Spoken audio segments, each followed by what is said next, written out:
Okay, so this is a pretty deep question. I'd really like to know how many people in this room think they're not good enough. No, I don't need you to raise your hand because I know you all felt this way at school or while playing a sport. But it happened to me, the other day I got this horrible stabbing feeling in my chest. And can you guess why that was?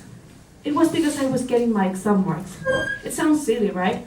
And I felt even worse when I started looking at my friends' marks, which were so different from mine, but I was still comparing them. I felt so bad that that's when I realized that I will never be good enough if I keep comparing myself to others.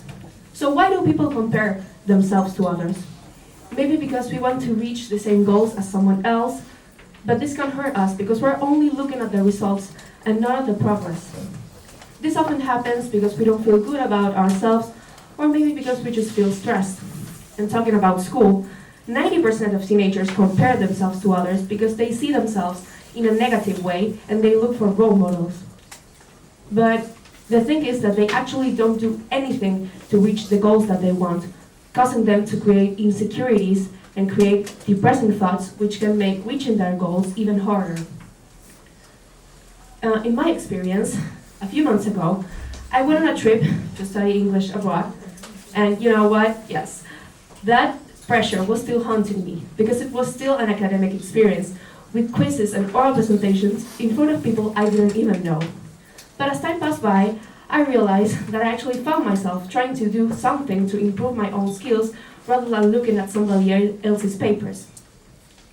I also got to know different people from different parts of the world, and it was a really fruitful experience. But most importantly, it was me who took the decision to take that trip no matter what others did. So as someone who has experienced this type of toxic self-comparison, I can tell you that it won't help. Instead, try to get to know yourself, spot your weaknesses and your strengths, and work on them. It's easy to say it, but it's even more difficult to do it because it's something that requires commitment. But know your worth, be authentic, and don't let any number or score define you. Thank you.